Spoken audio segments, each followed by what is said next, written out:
my attic stair door is pretty shitty, and it doesn't really have a good seal. I'm going to build a basically like a little 8-inch high wall around the barrier of the entire opening with this R5 foam insulation, and put a lid on it. It's going to be secured to the floor on this side, that side, and this side. And then this front side, what I'm going to do is I'm going to have that secured to the lid. This way when I get to the top of the stairs, push the lid off, and then I can have a straight shot up with whatever it is that I'm carrying, and it's not going to be a pain in the ass to have to lift something over it or step over it. It'll be nice and easy. So now that the box is all cut to size, I gotta go ahead and adhere the long end to the width, the two long ends to the width, which are right here, and then I gotta take that whole thing, once that's together, adhere that to the floor. To do that, I'm gonna use this stuff, but this is what it supposedly does, but it'll apparently adhere this stuff. I'm gonna use this gun. I got it at Home Depot. It's $50, but I mean, instead of buying the individual cans of that spray foam insulation, this is reusable, and I just bought the house, so there's plenty of areas that need insulating. So I'm gonna definitely get my money's worth out of this. So I'm gonna start doing that right now. Just take this can, screws onto here. So the box is in place. The foam is curing. I have the lid cut, measured to size in the living room. That's curing as we speak also. I already tested the lid before I actually started adhering it all together. I just had one piece placed on top, and there was zero draft. Zero at all. And this was this morning. I'm sick. I'm supposed to be resting today, but this is so bad today that I decided that I wasn't resting. I was building this. And I'm pretty happy with how this is working. So what I'm doing with the lid is there's the same 2-inch thick foam like this as the top piece that will also be this here front piece. And then inside of that I have a little bit thinner piece that's cut to the inside, the size of the inside diameter all the way across. So it'll sit centered and even, and it won't go any, like, it'll always be perfectly where it needs to be. And then like I'm going to just put some reinforcement on that 90 where the top and the front side meet, so that doesn't get damaged. I'll grab the infrared thermometer and we'll see what the temperature of the attic stairs are while they're closed, without the lid on it, but while this is all curing. And then once it's all together, I'll do another reading and we'll see, and we'll test it that way.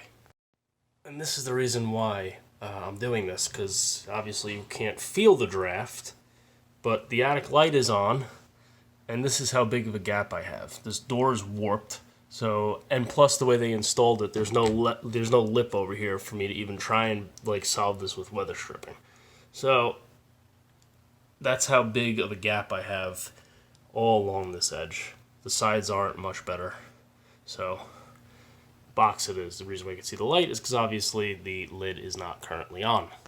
So I think we'll probably use this side, this general area, as a frame of reference with the infrared thermometer, which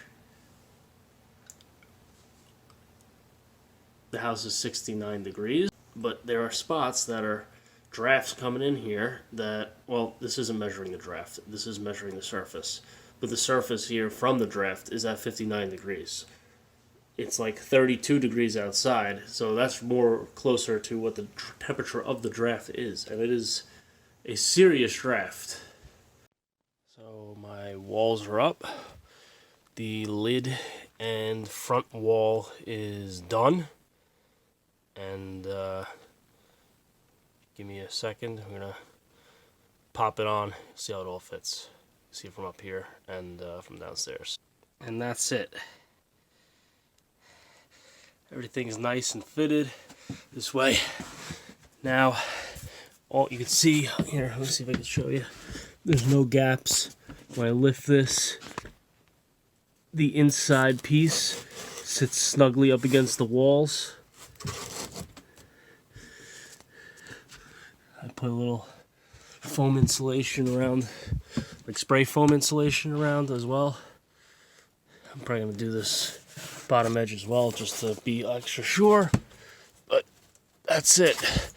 Nice. The reason why I did it this way, I think I explained this earlier, but if not, it's because I could come up, tilt this, shove it to the side like this, and then still have a straight shot and not have to climb over the front wall. So I'll put links in the description to the tools that were used. I mean, for cutting, I just use a normal serrated utility knife. Once you get a score in this stuff, it snaps pretty easy. I did spend some money on the spray foam insulation gun. It was like $50. But let me tell you, I didn't want to spend that money. It was worth every penny. That thing was amazing compared to the spray foam insulation that comes out of the cans. If you have any questions, let me know in the comments. I'll do my best to get back to you, give you any information that you need. Hopefully this can help somebody else as well, because this was a very bad draft this morning that's now non-existent. Alright, so this is after. We're at 66. I think I used this corner as the point of reference before. 66.8. Let's see if we get any warmer. But it was consistently like 58 degrees before. And now we're at like 66, which the house is currently set at 68. The thermometer says it's at 68. So I'm pretty happy about that.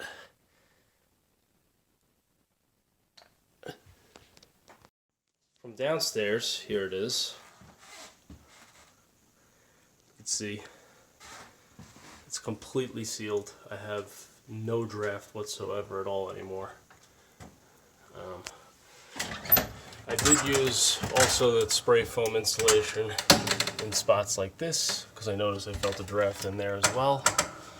I'll trim that down, that looks shitty, but that gun made it pretty easy to get a nice solid clean bead for the most part. I just had some episodes of spasticness, but pretty happy with this.